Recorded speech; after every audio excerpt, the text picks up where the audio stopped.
Not 10 years before he died, he signed this. Start the DR40 Order for search and damage of forced locals. The lawyers in the county were having to stay lunches at the LCB with it. So he signed it at 10 o'clock.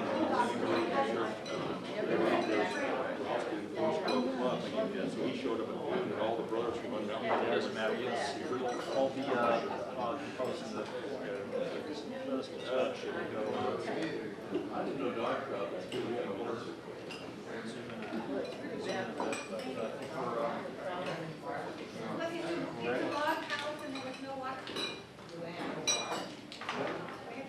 Wait till they start shoveling food in your face.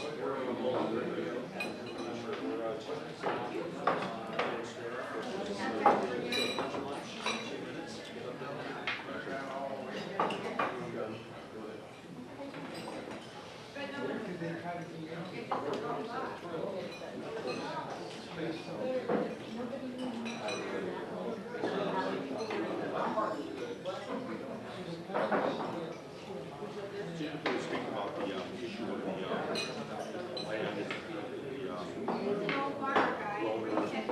Rowan area. That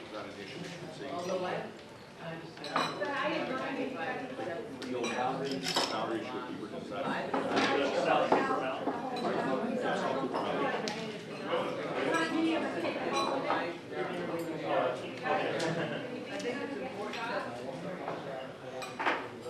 We do an operation levy.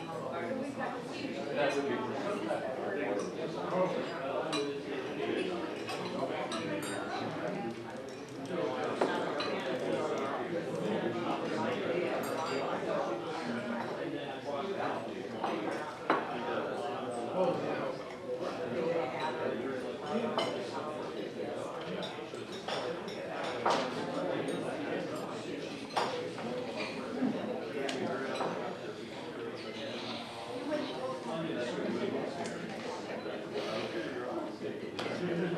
Alrighty, folks.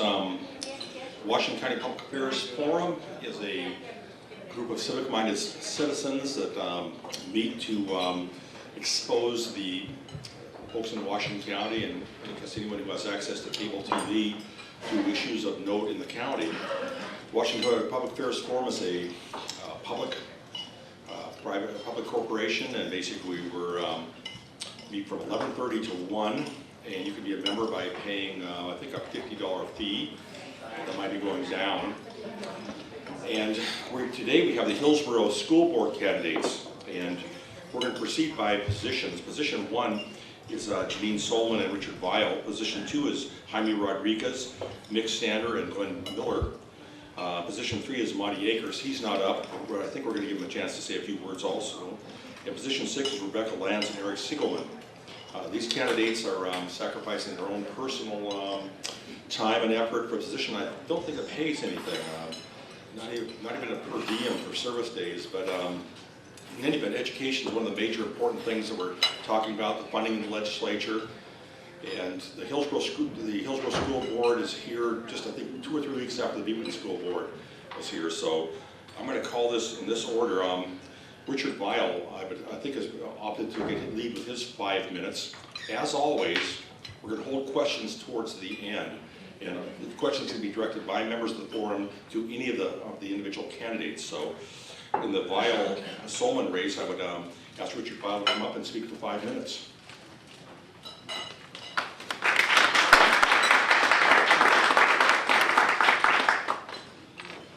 Thank you very much, and I appreciate the opportunity to be here. The oft-repeated phrase that politics is local is certainly true in the school board race, but I'd like to add just a little bit of a twist to that. I would suggest that when it comes to school, we're really talking about all of local politics. Everything that happens in a community is really affected by the quality of the schools. As I visited with folks at the farmers market here in Hillsboro over the weekend, and as I knocked in doors in all types of neighborhoods, one theme became abundantly clear. Our public schools are at the core of our community, and they affect all aspects of our community life. When Paula, who's here with me today, and I moved out to Shoals about 26 years ago now, it was primarily to enhance the education and growth of our children. We really relished in the sense of community that Groner provided. And as the school board chair there, I learned just how important the culture of a community can be. It really is the core, again, of that successful and safe education of children that we're all looking for. It's all about community. When problems arose, we could give them our immediate attention. Our homes and our businesses were naturally open and available to the entire community, including the schools. When even back then we saw a large influx of Hispanic students, we quickly realized that many of them, coming out of a system where math was much better taught than what we were experiencing, and they didn't speak a lot of English. We had the Hispanic kids teaching our kids math and our kids teaching the Hispanic kids English, and it was working really great. When the state-required consolidation came along in the mid-90s, a larger school district made it somewhat more difficult to experience that sense of community. I, for one, lamented that, and still do to a point. I have become convinced, however, that the same culture of community that we were blessed with there at Groner is not only possible, but absolutely essential as we search for ways to increase the success of our schools in a moment of difficult finances. We are not alone in this quest. School districts all over the world are experiencing increasing diversity, fewer truly qualified teachers entering the system, and decreasing funding. But we don't have to invent the solutions. With great examples from all over the world, we can overcome the money problem and adopt a culture of excellence in the classroom that will be supported by the entire community. By doing so, we will change the status quo.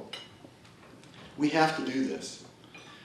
When you have a moment, take a look at the McKinsey Company report on international school quality done in 2007. It was also updated in 2010. Consider Long Beach, California, one of the most diverse and most financially difficult school districts in the entire country, now touted as one of the top public schools internationally. They turned their system around in a few short years by simply focusing all of their attention on the quality of the classroom experience and the commitment of those who had a direct and, of course, a lasting impact on our children. Perhaps some will say that I am naive in thinking that I can do anything to change the system.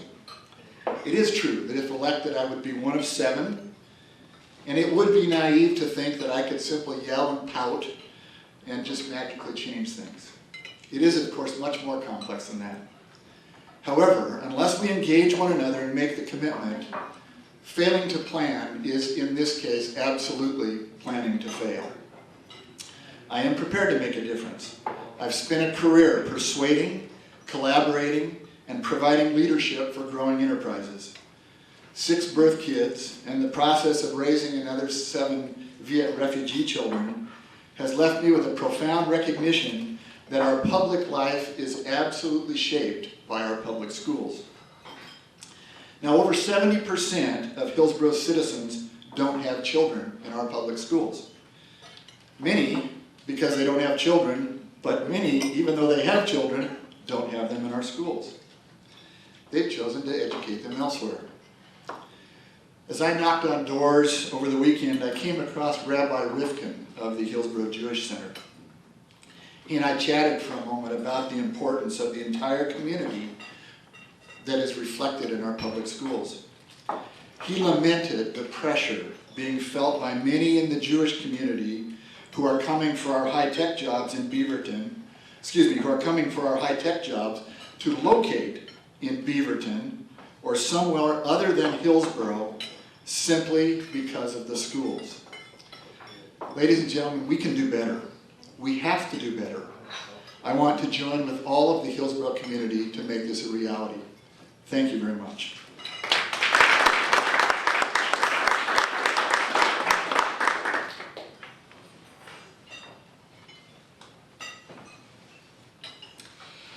Thank you so much. I appreciate the opportunity to come speak today. My name is Janine Solomon. I've been on the school board for 4 years now and have been the board chair for the last 2.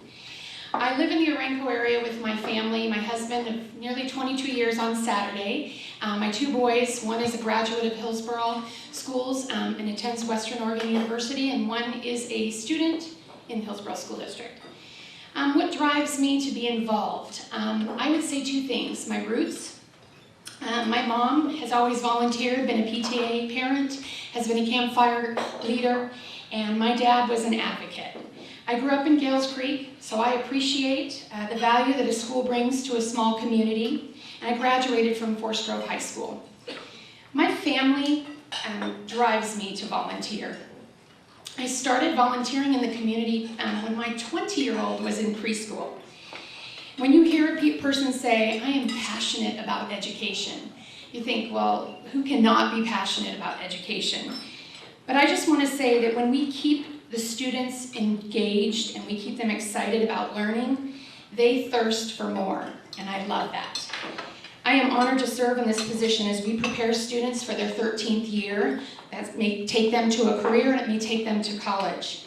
That is not to say that we don't have serious challenges here in the Hillsboro School District. Inadequate funding, aging technology, and our constant focus on student achievement. I've learned a great deal, personally and professionally, from being in this role as a school board member. As a district of the 4th largest district in Oregon, 20,000 plus students we oversee. And this is an incredible responsibility for myself and 6 other board members. Our strategic plan is what guides us. It is our guiding focus. It is community-driven. Our superintendent, our board goals, and our school goals all feed into the strategic plan. I want to give you some examples of some really great work that's being done here in Hillsboro. When you talk about instruction, we have career to college pathways. We have STEM, science, technology, engineering, math, an incredible partnership with Portland Metro STEAM Partnership, which is Intel is a primary partner in that, is a huge support for our 4 schools, which is Quatam Elementary School, Tobias, Groner, and Farmington View are our STEM schools. Now this is a rollout model. This doesn't mean that those are the only schools that will ever have STEM. We want to make a successful program, so we want to start with those programs, and we are grateful for the help. Engagement. We communicate with our stakeholders, not to our stakeholders. We have budget matters. We have advocacy work that we're working on with legislators. Equity. We have Latino Parent Advisory Council. It's about leadership and training to engage and empower parents in education. Our facilities. I'm cited as a master recycler of our sustainability efforts. Most recently, Imlay has become an Energy Star certified school. And we have district savings with that sustainability work. We save thousands just by recycling our milk cartons.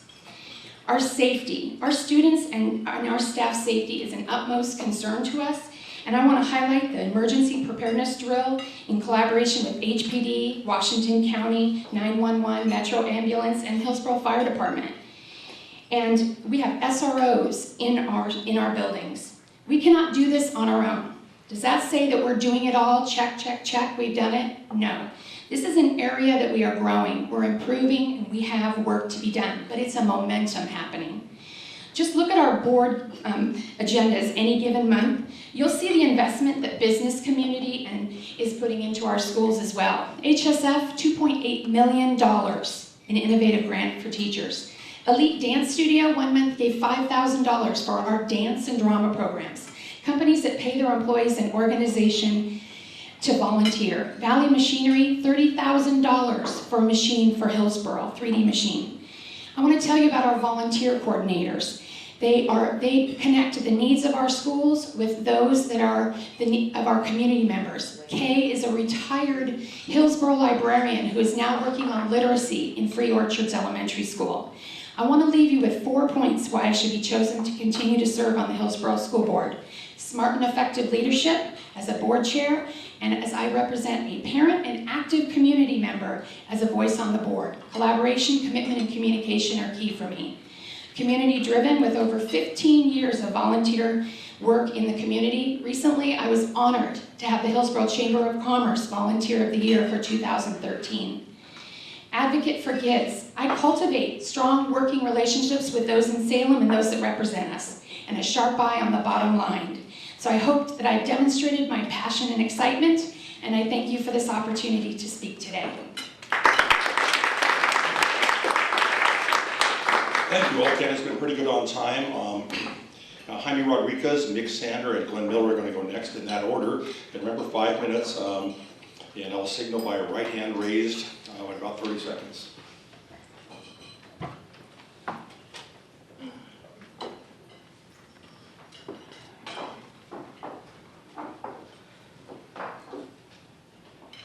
Thank you all for coming. Welcome, and I'm glad to be here. And it's an opportunity to be able to speak what I believe is the things that I can bring to the school board here in Hillsboro. My name is Jaime Rodriguez. I've been here in the Hillsboro area over by Century High School for about 15 years now. My daughter started there in the first grade, and she's moved up and now a junior in high school. And in those 10 years, in her short K-12 period, she's lost the equivalent of about 20 days of school.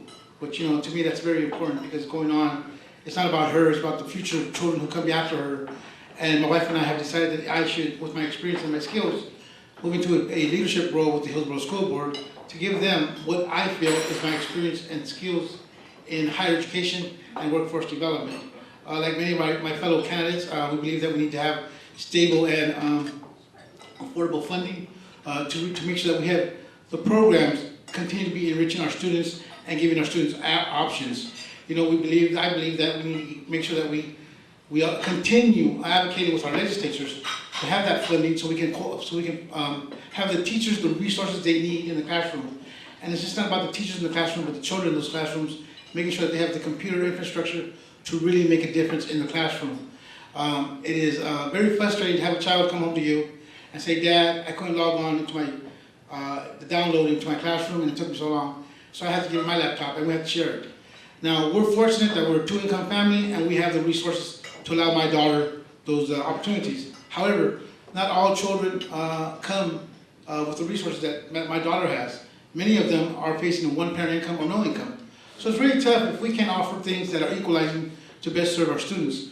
Again, I've got 15 years with Portland Community College where I do skills assessments every day for a living. I see pretty much what's finished up as far as the graduates from the Hillsboro School District. And some of them are lacking basic skills, while others are achieving and going forward to four-year universities. But my understanding is that what I want to do is make sure that every child in the Hillsboro School District has the fundamental skills in math, reading, and writing to go on to better and bigger things, whether it's here in Hillsboro, whether they choose a Forest Grove, a Banks, or a Chicago, Illinois, or even a Tokyo, Japan. Regardless of where they land, that they're able to say that, I got my basic education in Hillsboro school districts. And so those are the things I want to be able to establish, but also as being a school board member, I want to offer that diversity of a board member, being, again, my background, and being able to facilitate good policies to put kids first, to make sure that we have, then in the classrooms, again, fundamentally sound funding for some very successful programs. And I'm learning that there's a lot of good things happening in the Hillsboro School District. At the same time, there's a lot of things that we could improve. I'm expecting that I can work well with a team.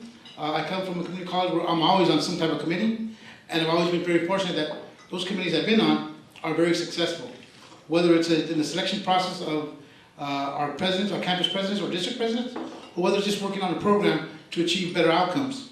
And again, I hope that I can get your support for the Hillsboro School Board. I'm committed to my community. Nothing that we and my wife decided upon is that as our daughter leaves to hopefully bigger and better things, we love Hillsboro. Hillsboro offers a lot of good living, whether it's jobs, parks, streets, baseball team coming in. Hillsboro is a very good city and it's an attractive city.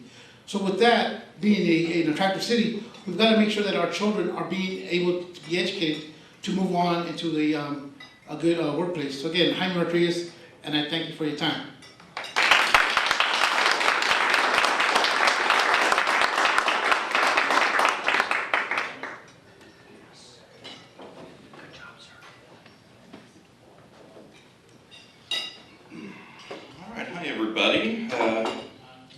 Having salad before standing at a podium is a little risky, so maybe something in my teeth, hopefully not.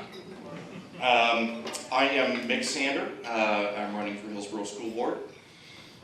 I'll tell you a little bit about myself and then what I feel like I can bring to the board. I have been in the area for about 12 years now.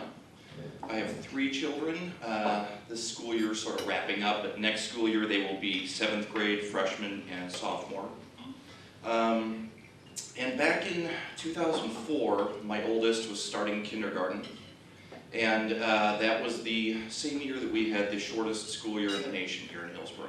And it was my first sort of experience with school for my kids, and it was pretty early on in my experience in Hillsboro in general. So I was outraged by that and just absolutely shocked because I love Oregon, I love Hillsboro, it's such a great place to be, and I thought, how can we have Intel and all these high-tech companies and all this all these great job opportunities out here, and our schools are so lacking.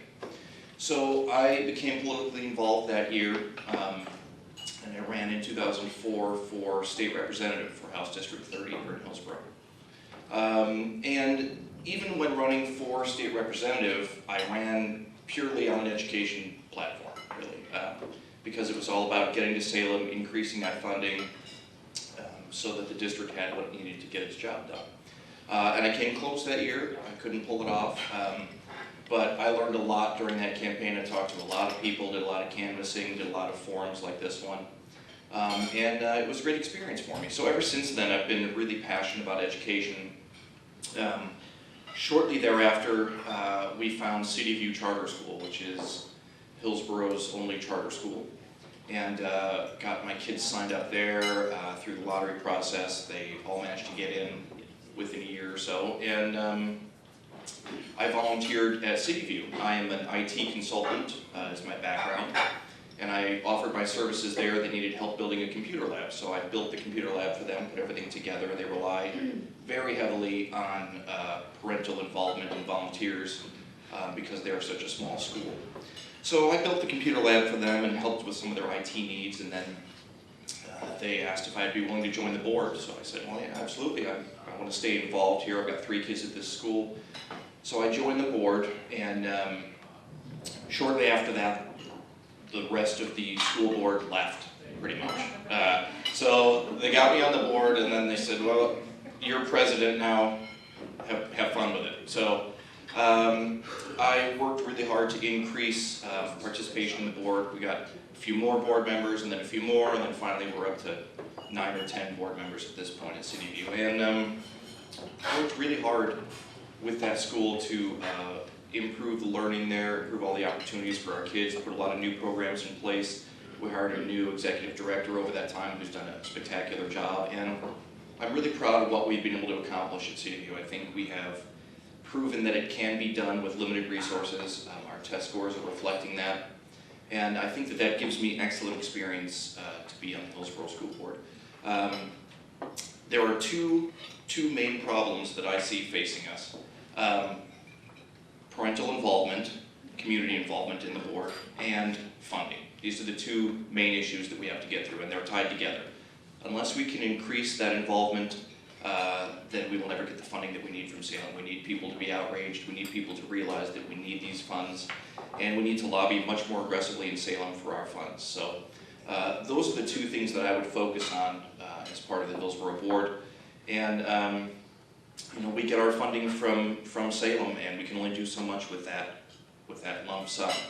It's outside of our hands for the most part. So until we increase that and stop the $60 million worth of cuts that we've seen over the last 5 years, we'll never be able to implement all the programs that we need and serve our kids. So that's where I place my priorities and get the parents involved to help us do that.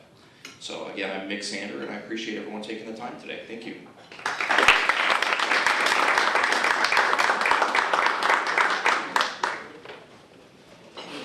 Hello, my name is Glenn Miller, and first off, I want to thank you all for inviting us to speak to you today. I really appreciate the opportunity. I'm running for a position too at the Hillsboro School Board, and I've lived in this district for roughly 10 years. I started volunteering in the district when my youngest, or actually when my oldest, was in 2nd grade. I started out doing something called the Passport Club, teaching geography to kids. During that time, I've also been the treasurer of 2 school-based nonprofits, and currently I serve on the budget committee of the school board. Now, on Thursday, the school board is going to meet, and the budget committee, we're going to find out the 50 teachers that are going to be proposed to be laid off. This is a major concern for me. Basically,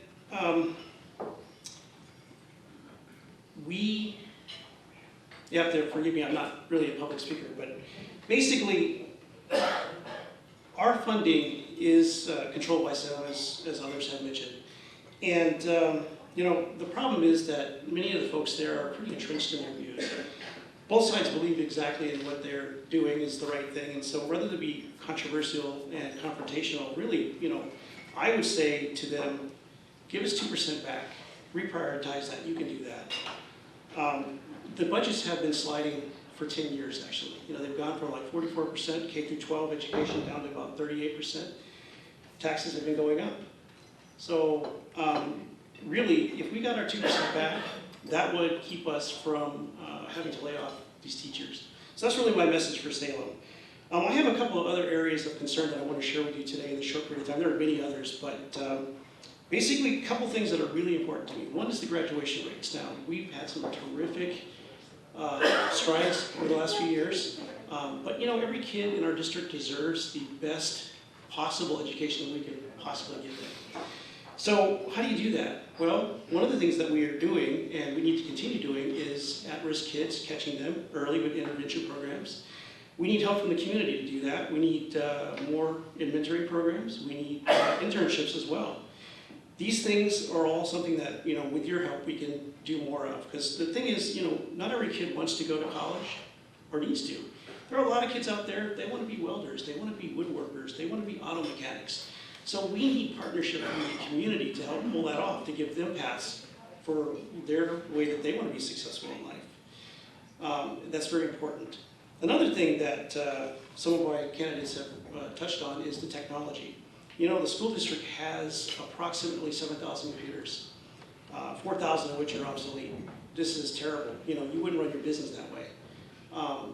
Several of them, several thousand of them are really, really obsolete. And so basically what's happening in the classroom is teachers have to use these computers to do lessons and to do testing and whatnot. And in fact, if you have technology, it's a great multiplier of teacher effectiveness. But they're becoming tech support, and kids are having more and more trouble, you know, to do their lessons. So really, one of the issues is, in fact, you know, this principal of Brown Middle School actually mentioned to me the other day, was that kids aren't excited about the technology that we have here. They got better stuff at home by and large. And as Jaime pointed out, a number of kids don't have any. So this is a real issue. So one of the things that I support is using some of the dwindling reserves that we have to take care of part of the problem. But the issue really is the school funding is not working in Salem. So that's really my main message, is reprioritize spending, develop community partnerships, and basically, you know, try to do the best job we can for the kids. Because, you know, as a director, if it's not in the kids' best interest, then why are we doing it? So that's really the focus that I bring. Now, on a professional basis, I've got an MBA from George Fox University with a minor and with an undergrad in project management. So I'm a senior business system analyst at a printed circuit board company. So what I do basically is I sit there at the table, and that plus my volunteering, you know, it's taught me that basically these people, when they don't work for you, you can't force them to do things, you have to pull them along. So really what I focus on is building relationships with people. And that's really the strength that I bring to the board, is my ability to sit across the table, you know, to find out where we have common ground and move forward. That's the reason why when I go to Salem, I don't scream for more funding, because, you know, one side is really entrenched that that's not going to happen. The other side believes in it. So that's why, let's, you know, just reprioritize 2%. That's my approach.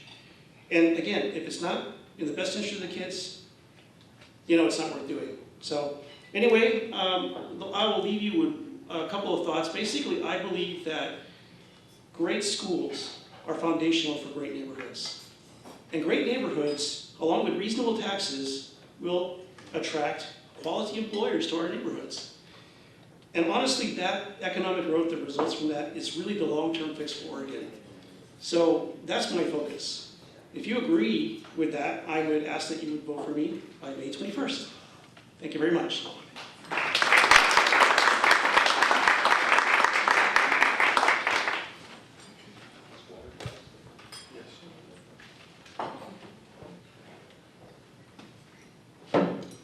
Good afternoon. My name is Monty Akers. I'm running unopposed, but I didn't want to pass up the chance to stand on the soapbox up here and kind of give you my feelings and my background. I'd also like to make sure it's a familiar face and you could email me or call me if you have questions about the district. I've lived in Hillsboro about 40 years, moved here right out of college. My kids have all gone through the school district. I had 3 kids that went through Eastwood, Pointer, and then Glencoe. I've got 40 years of accounting, finance, and budget experience. I have 4 years on the district budget committee and 2 years on the school board. I'm an incumbent. I'm 3-time president of the Hillsboro Optimist Club, which is a kid-oriented club, civic club. And then I'm on the City of Hillsboro's Budget and Audit Committee as well. I just kind of want to give you a little background of where I'm coming from. And let you know that we have good and well-intended people that work at our district and serve on our voluntary committees and on our board. But my feeling is that we need to stop asking the taxpayer for additional money. We need to stop asking employees that have bargained for their retirement benefits in good faith to come up with money for us. The fact is that there's not enough tax money to go around. If we get more money, the schools get more money, that means seniors and people on assistant are going to get less money. I mean, it's a net zero. The retired people in PERS right now, they bargain in good faith for their benefits.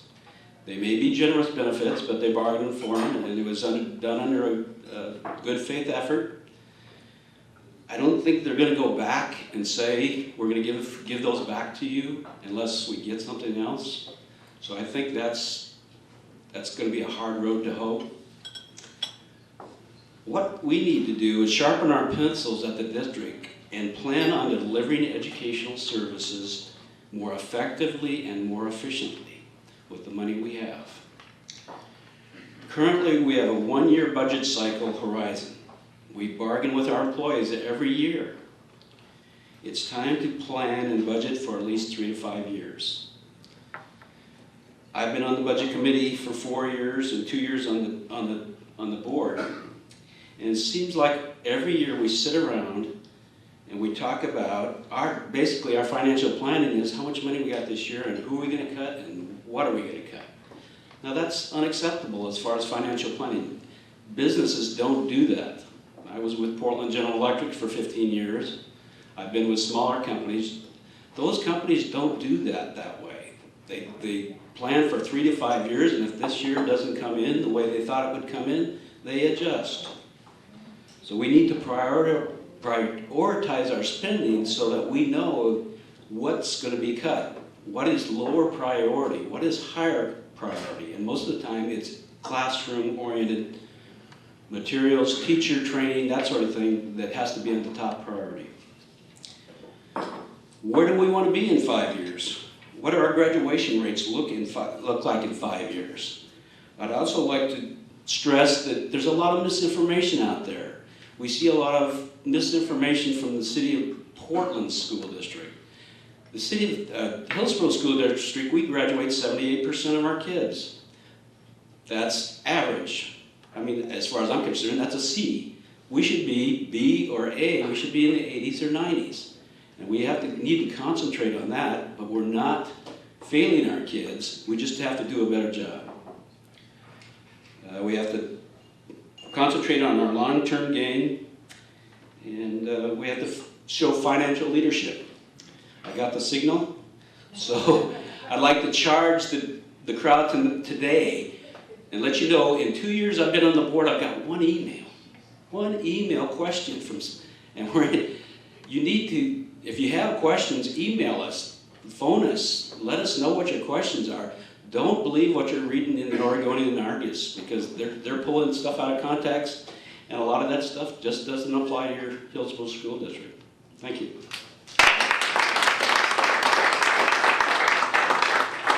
I'd like to thank the candidates for adherence to the 5-minute rule. And now we have Rebecca Lance and Eric Sigelman in that order, and then we'll open up for questions of members. So,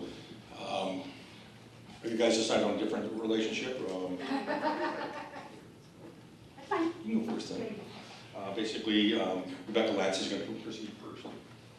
I'm going to move this because, yeah. Hi, I've been involved with the school district since 2000 on the strategic plan. My name is Rebecca Lance. There you go. And since 2000, I've been involved with activities on the school board. In 2005, I was elected to my first term. I've now had 2 terms, that's 8 years on the school board. The strategic plan has continued to develop. We had a plan in 2006, now we have our strategic plan 2011, 2016. Our focuses are instruction, equity, engagement, facilities, and safety. I'm going to go a little bit further into that in a minute.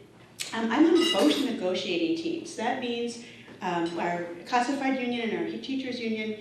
I'm on the bargaining team, and I have been since 2005. I've missed 1 bargaining session, and as you can imagine, it's almost a continuous process. We always have reopeners because it's really hard for staff to understand that a 0 COLA and a 0 step and 0 insurance for multiple years is a reality. And we will be facing that reality for several more years. That's why I feel that my time spent as a volunteer is best spent on the negotiating team. And I will be bargaining until we get to a good agreement.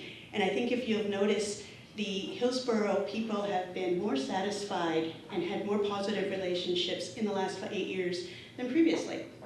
I'm also on the long-range planning team, and we're working on information for South Hillsboro, but because of the changes in the economy, South Hillsboro has not become a priority for us. We were looking at developing schools in that area, and we do have some land, but that will have to be a different conversation. I hope you'll have me back for that one. About myself, I've been married 27 years to my high school sweetheart. He's an Intel engineer, and we've lived in our Washington County farmhouse since 1987, so long term. 2 of our 3 children attended Glencoe and went on to Willamette University. My youngest is homeschooling and will attend Glencoe in the fall. Hillsboro School District is the 4th largest district in the state. We have 20,600 students, 25 elementaries, 4 middle schools, 4 high schools, an alternative school, an online public school. It's not a charter, it's a public school, and a district-sponsored charter. We have 7 board members, we have no zones in our district, and we have 1 voice for those 7 board members.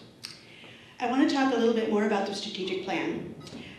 Literacy has been our focus, and we've really focused on English language learners, and the reason is, for the majority of our test scores and our graduates, those are the children who need the additional support. We've instituted a dual language program at multiple schools so that we can address their needs in content areas such as math and science in their primary language. That helps them succeed. We've done a lot of research on best practices, and that's the program we chose to follow. There's an issue of equity, and I want to say dealing with equity is as simple as what we did a few years ago, which was consolidate our school supply list. You'd think it would be simple, but some of our schools had $300 worth of supplies, and other schools were not asking parents to bring any. We consolidated it into 1 list for the entire district. So when you go to Fred Meyer, that's what you'll see, equity for everybody. We have high standards for all in our district, including school board members. I have an OSBA Platinum Leadership Award because I devoted my time to leadership studies and leadership training. As one of 7 board members, communications is everything. Our communications are dictated by sunshine laws. We must communicate as a board, not as individuals. I also want to say that when we have people say that we aren't communicating appropriately, check our website. It's delicious. Go look at it. I also want to say that school board members are governance, not management. There is a huge split between the 2. And understanding what a governance board does in terms of management, it's a very fine line, and you need to understand it. We have had continual reforms for the last 8 years. We must assure that the reforms we enact are best practices, that will still be appropriate when the next reform rolls in. And I guys say more about SimCam, which is now, a different kind of standard. We also have enrollment issues that have been brought up. We have an ongoing process for enrollment. It's available to everyone, it's fair, it's just. On charter schools, we have policy LBE. Charter schools need to have someone sponsor them. They need to come to the board. We have a criteria, we have a policy that works. Please look at LBE. In total, charter schools do not address the problems we have in our existing schools. It would be like an overlay of schools on the existing schools. I have so much more to say. Come visit us. I've been endorsed by Stanford Children, Hillsboro Education Association, and the Hillsboro Classified Union, and I think that speaks very strongly of my work with them, despite our budget issues. I would hope that you can join them in voting for me. I have proven leadership, and I think I need to be on that seat in Hillsboro. Thank you.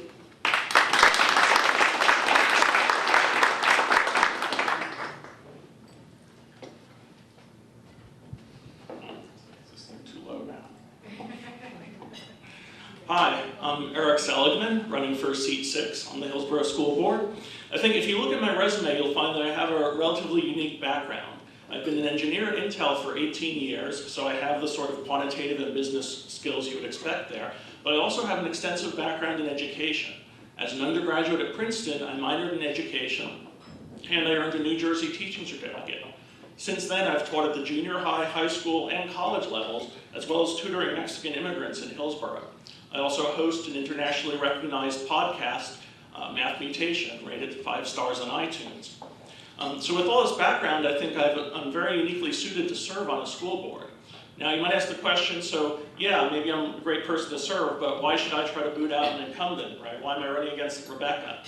Well, I think you have to ask the question, is Hillsboro doing fine right now, or does it need changes? And I think when you look at that question, you really need to look at the bottom line and say, if you have friends that move into the area, what do the real estate agents tell them? Pretty much consistently over the past decade, my friends at Intel, when they've been newly hired, moving into the area, I've talked to them and I've told them, I love Hillsboro, I live on Main Street, it's the greatest town ever, you gotta come live near me. And consistently they tell me, oh yeah, that sounds great, but my real estate agent told me that I have to go move to Beaverton because I have kids and the schools are better there. And I think it's kind of sad that that's been happening so consistently, and I think it shows we need some change in the district. Now I see 3 key areas where we really need to make some changes. First one is fiscal responsibility. And of course we're all lobbying for changes at the state level, that's great, but we need to be willing to entertain ideas at the local level that'll let us cut our budget, and even ideas that might challenge the status quo. You notice that the previous speaker was kind of defensive about the charter school topic, which I bring up a lot, but charter schools have shown that they can educate kids for a lot less money and get the same educational results. We need to think about expanding those. Now, the second area where we really need to improve is to support innovation and give people more choices. And now individual teachers, I think, are a key resource in the district, and we really need to empower teachers in their individual classrooms and not give them sort of high-handed dictates from the top down. I think if you look at last year's grading reform fiasco, I think that's an example of the kind of things we shouldn't be doing, things that stifle creativity and micromanage teachers. We also need to fully embrace the state's bipartisan open enrollment reform. Right now, Hillsboro claims to participate in open enrollment while quietly making agreements with neighboring districts that effectively nullify open enrollment for the vast majority of kids in Washington County. I think that's just plain wrong.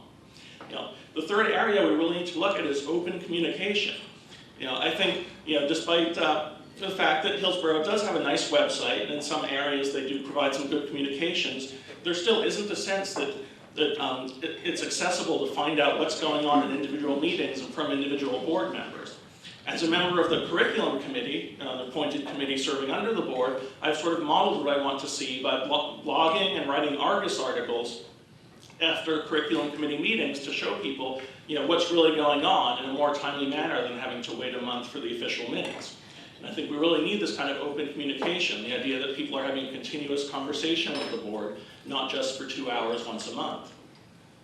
So in summary, I think we do need some change. I think there's several areas where we are in need of improvement in our operations. And I think I'm uniquely suited to be the one to bring that change. So if you agree with me that you're tired of the status quo and you want Hillsboro to be the premier district for quality education in Oregon, remember on position 6 on your ballot, vote for me, Eric Seligman. Thanks.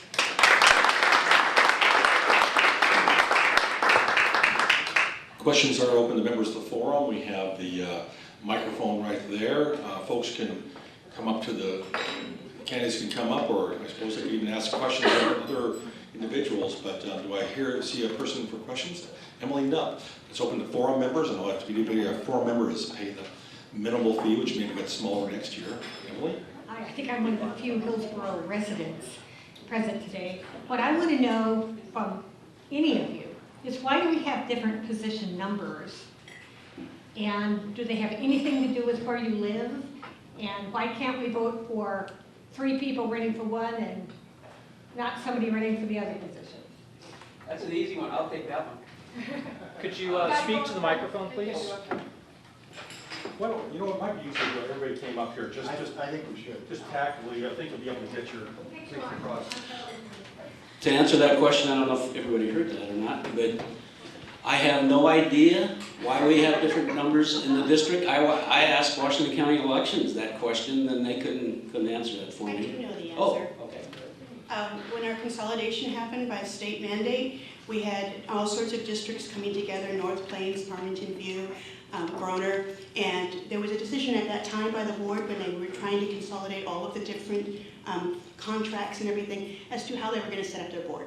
And they decided, because of the way it was done with consolidation, that it would be better to not have zones, to have a at-large board. And the numbers were just arbitrary, so that there would be a staggering of who was on the board and when the elections would be. And I want to mention that I was on that consolidation committee. I happened to be the board chair at Groner at the time, and that was a really contested issue. And I have actually been a little bit lamenting the fact that we did not do more of a zoned environment. We have different cultures in the different area of our district, and I think that would allow us to allow some of those cultural differences to be better represented. I just want to clarify something real quick, and that is that with the number of positions, there is no difference on where you live. It is purely arbitrary. You go in, you say, I want to file, here are the seats that are open this year, and it alternates. And then you pick a seat, well, okay, seat number 2 looks great. And so Jaime, myself, and Glenn signed up for number 2, and you know, the rest is history. So, but we're all equal. There's no hierarchy once you get on the board in terms of what seat you have. It's all just open.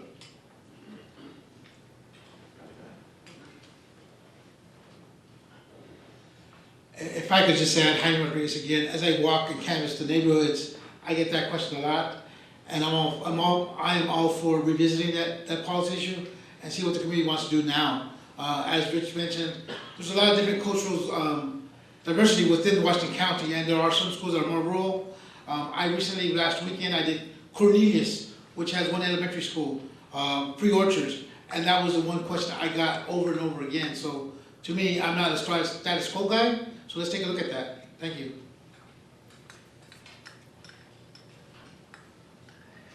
Charlene Newton, forum member, resident of North Plains, and obviously Hillsboro School District resident.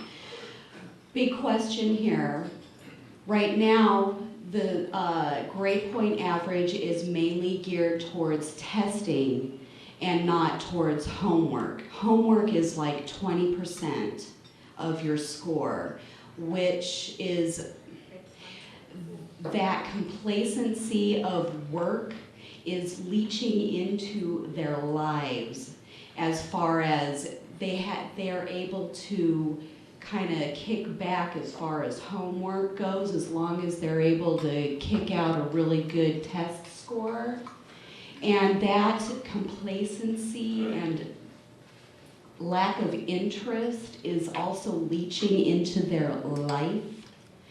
I am very much against it, as you can tell. What are your guys' thoughts on trying to get the grade point average a little more leveled as far as homework goes for their grade point average.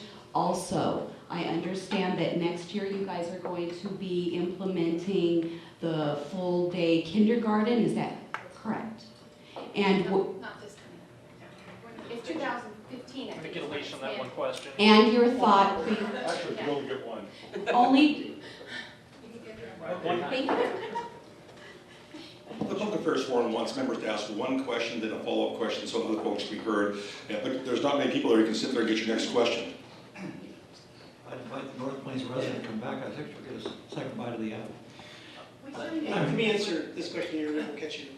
You know, I actually agree with you in a lot of ways, because, you know, I have two brilliant kids in the school district, and they have different talents, you know, but I have one that's mathematically challenged in junior high school. She's a great writer, but she can't pass a math test to save her life. So I have felt the difference between when the two went through of how much homework. And for me as a parent, this is my main feedback mechanism to know how my daughter is doing. You know, does she really understand the material? So while I haven't had any input, you know, to this point on the curriculum, how they do it, I totally agree with you that basically we need more homework and maybe a little less testing. But the bottom line is the kids need to learn how to think and the process that goes behind that. So I'm with you. I don't have a great answer for that other than we need to change that balance a little bit when we're revisiting the curriculum because parents really need this. So anyway, that's my point.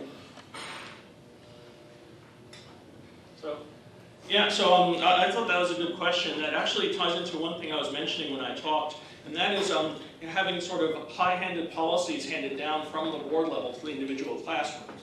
The truth is, I think it varies by the subject matter how much you want in terms of your grading based on homework versus how much based on a test.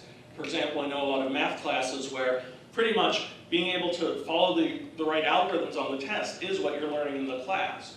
On the other hand, there's probably a lot of history classes where really the question is more being able to research in books and learn about something in history and write a paper on it. So I think it'd be a mistake to try to pass down any uniform policy and that kind of thing from the board level. This is one of the things I think should be devolved to lower levels. Any single plan for the whole district is going to run into trouble. You know, this is one of the areas where we have to be so careful with a reform. Reforms like this are coming down from the federal level. Common Core standards are what our reality. Oregon has adopted them, we're expected to follow them.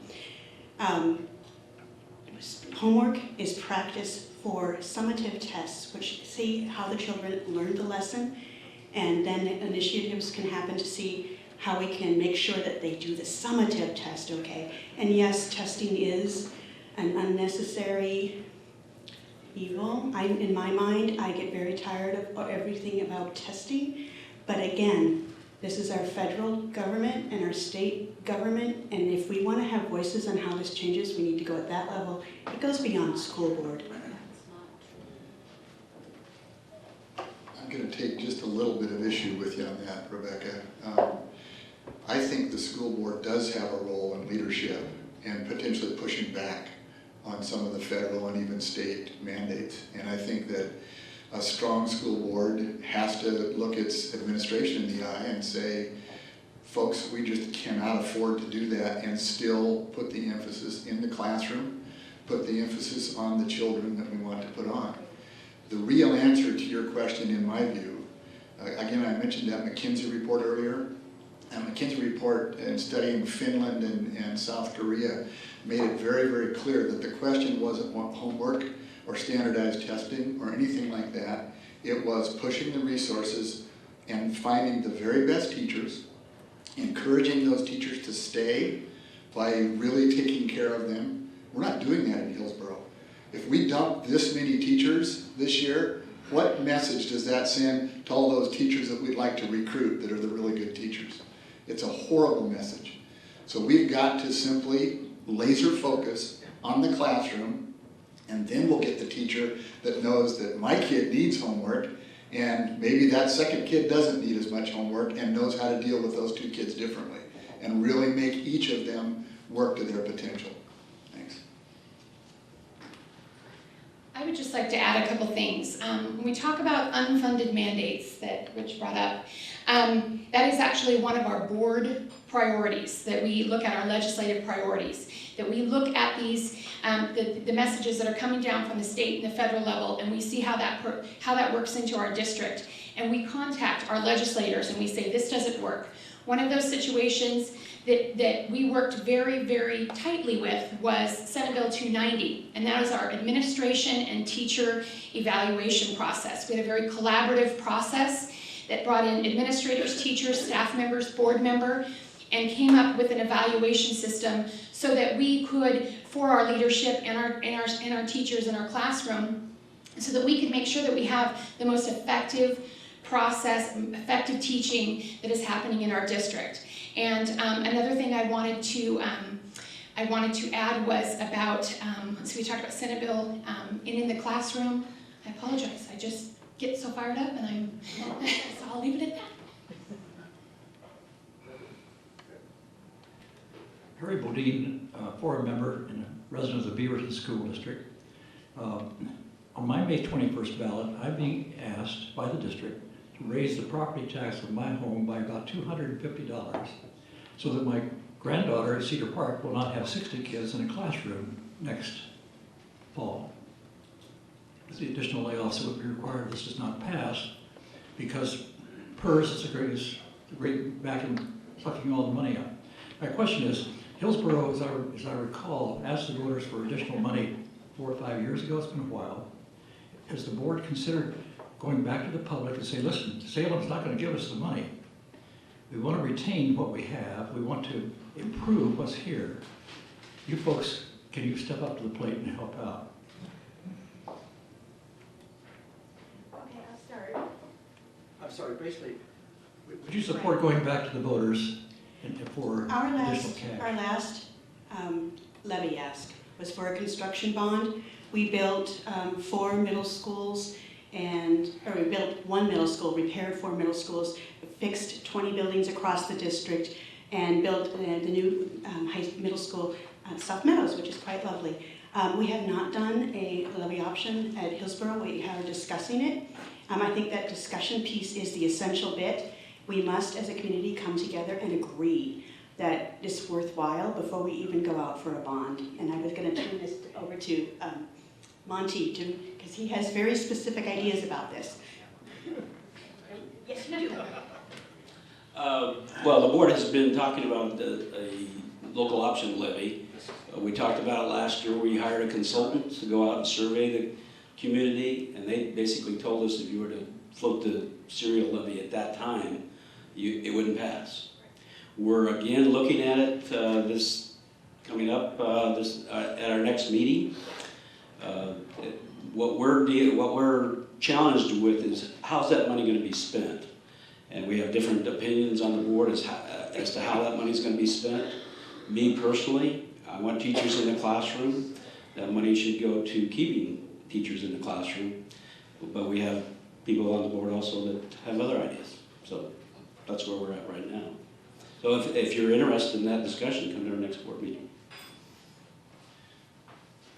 I think it's worth watching the Beaverton local option levy close. I'm hearing that it's not doing real well. Yeah, I think it is uphill. And like Monty says, we've fatigued our taxpayers. We have absolutely fatigued our taxpayers. Another 66, 67 kind of business levy, same kind of problem, I'm afraid. So I think we've got to figure out, I agree with Monty, I think we've got to figure out how to do it with the money we've got. I just wanted to briefly mention one other thing. I mentioned that we're going to cut 50 teachers here pretty quickly unless something changes in Salem. What I didn't mention was that's on top of the 240 or so positions that have already been eliminated from the district over the last 4 years, over half of which are teachers. School class size has gone up by about 15%, I think it is. And so that's a tough thing for us, who care, because, there's a lot of argument about what's the best class sizes and whatnot, but one reality is true. The more kids you have, the less time each teacher has with each kid, and that affects performance in the classroom. So my own personal view, I've been in the meetings where they've talked about, the potential of the future. I know that they have discussed, floating something for technology and safety and infrastructure. Those are all very important things that are expensive to do and they're hard to find the money for in our budgets. One main difference was that we had talked about, and again, I don't know exactly how it's going to go, but was not doing funding for teachers because that's a hard sell in our current environment. So I don't really know, honestly, how that discussion is going to come out. I personally think that I would support a very limited personal, a local option, but I have some pretty good concerns. We do need to live within our means as a district, but the reality is the funding mechanism in Salem just isn't working. So there's some times when, even though it's despite your best, judgment, really you are a member of the board, speaking with the board. And so if the board votes to do a local option, then I'm going to support it. But I personally am not for using it for a classroom for salaries. That's just my opinion. So thanks. Basically, we have 58 months for the television program, and so we're going to sign off the television program. That doesn't mean the questions have to end. Again, the Washington County Public Affairs Forum is a public service of the members, and we have questions for the members, one question substantively, and if folks want to stick around, we'll continue to answer their questions, but the TV's going off. That's okay, I still want to answer. So when I hear things like we need to live within our means, I get a little nervous because it's like having a house budget that continues to shrink every year. I really praise our superintendent, Mike Scott, for the decisions he makes as our leader in our district. He really looks for sustainable ways that we can continue on with within our schools. And one of those things, when I talked about our budget, is that we serve more students on less money. So the funding that we receive from the state has been going down. Since it used to be at 44%. The governor's current proposal is about 37%, but our enrollment increases. So again, we serve more students on less money. They've touched on the levy discussion. I know that knocking on doors, when I've been knocking on doors, I spoke with a senior citizen who said, my husband and I are on a fixed income. And they talked about the Social Security issues, and she said, we just can't do anymore. And those are definite conversations that we have to hear over and over again. And I think it's really, really hard because our students are our future. Those are our future police and fire and doctors. And I just think that we have to have some really tough decisions, tough discussions on our funding mechanisms for education because we can't continue to do so. I want to squeeze one more in here. We don't have enough money. That's the problem. You can slice it any way you want to. They've cut $60 million in the last 5 years. People have talked about the budget, the education budget getting dropped super low. We have to get that money from somewhere. And I don't know how many people think that there's still more fat to cut, but there's not. There's nothing left. If people have an idea that there are fat cat teachers rolling around in Mercedes and living it up, that doesn't exist. So I don't know where people think all these cuts are going to come from, but the fact is we're at sort of an all-time low here in terms of funding. If we can't get it from Salem, it's got to come from somewhere. And that's the beauty of voting. People can vote against it and vote against education, and that's fine, but we all have to live with the consequences of that.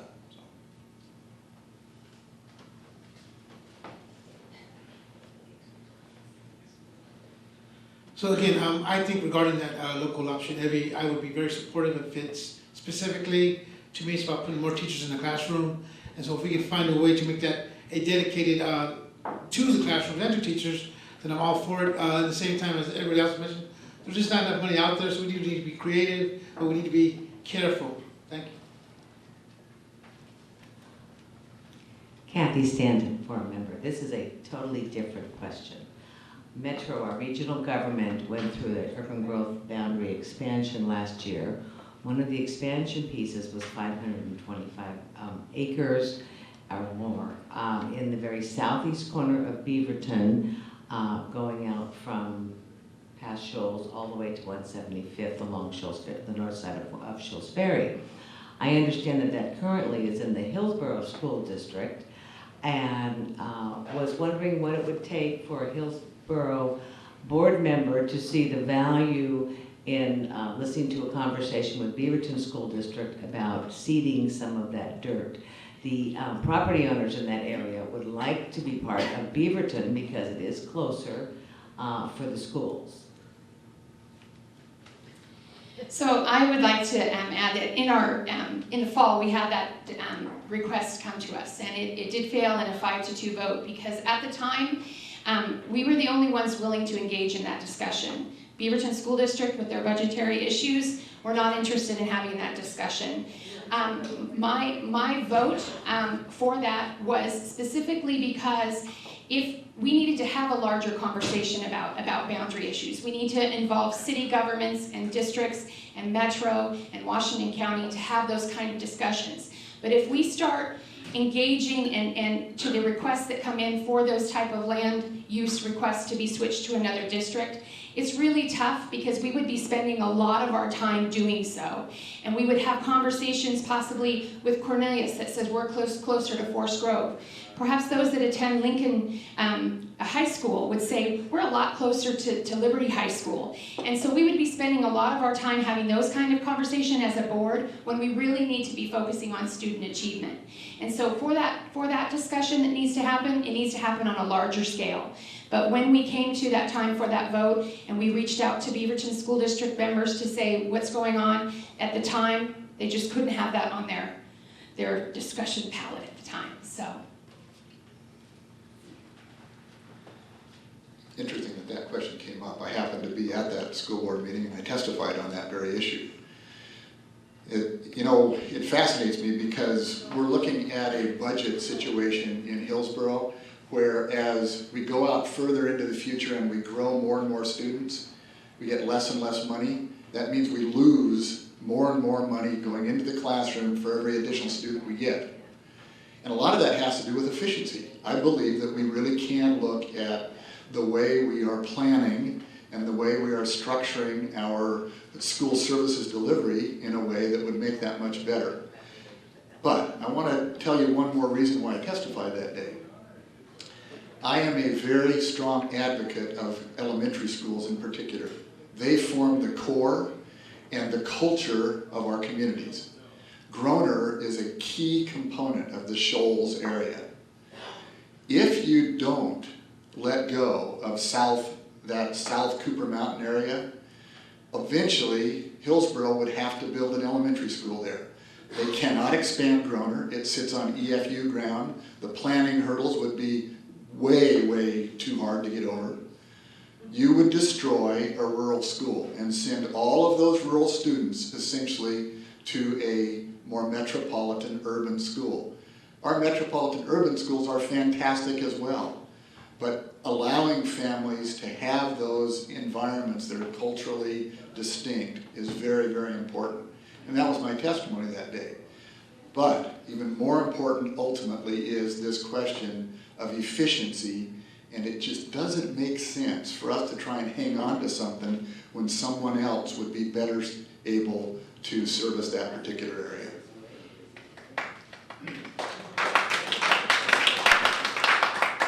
Yeah, I just wanted to add one more comment on this. What kind of made me uncomfortable about this whole discussion was that the district seemed to be viewing kids as dollar signs. An argument that I saw come up a lot of the time was Hillsboro can't sacrifice these students because they bring any amount of tax money with them and they would be in a different district. The way I look at it is we have to consistently keep the philosophy in mind that the Hillsboro School District as an entity is not something that in itself deserves tax money. The question you always have to ask is the tax money being given the best possible use to give the right education to the children? If for some kids the right choice is to let them move to the Beaverton School District and let them take their tax money with them, I think that's perfectly fine. The Hillsboro School District can shrink a little or grow a little. It depends on whether we're offering the right education for each of the kids. Thanks.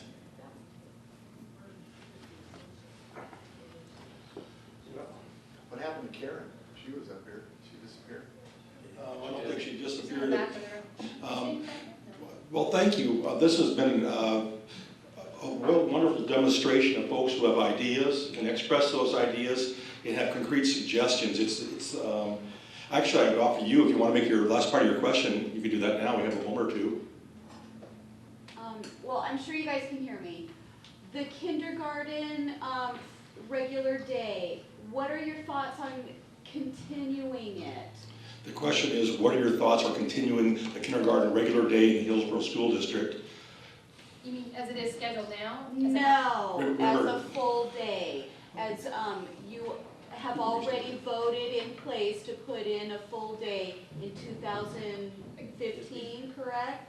Well, it's a mandate. It's a state mandate for the entire state, and it's required. What it's going to mean for Hillsboro is we're going to have to find a few more facilities, more rooms that are appropriate for kindergartens. We're going to have to hire a few more teachers for that grade. The problem is it takes money from the general fund, so we will have to expand the money we get to create situations and learning environments for younger children. As everyone's been pointing out, the children bring money with them. The ADMW will follow them, so that should increase. There is no guarantee from the state that they'll increase it for kindergarten, but that's the hope. I'm just going to make one observation about this whole kindergarten thing. Again, it's an unfunded mandate in essence. There's some funding that comes with it, but not nearly enough according to the projections. And the more interesting point to me is that as I've studied international trends and schools that are improving throughout the world, this is not just in the United States, but Miami-Dade, Chicago, Long Beach, Finland, South Korea, Singapore, guess what? They're all going away from shoving kids into school earlier. They're all going toward holding kids back a little bit longer and not trying to regiment their educational environment until they're a little bit older, in many cases age 7. So I think this is an issue we've got to revisit completely, and this goes to a critical question that we've asked ourselves time and time again. I disagree that the administration runs our schools. The board runs the schools. That is why they're elected. The administration manages the school district. We've got to take a leadership role as a board and take issue, including with some of these state mandates, and determine what is in the best interest of our community and not let the tail wag the dog. Well, thank you. I'd just like to note the quality of the candidates here, the quality of their responses, and the thoughtfulness they bring to this. I mean, your service is a credit, and your attempts to service are a credit to you and our community. So I'd like to personally thank you. And the Public Affairs Forum, we try to do that same thing. We try to get these things out. We have a board following this, board meeting following this, be a quick one. And again, thank you for your attendance and thank you for participation. Thank you.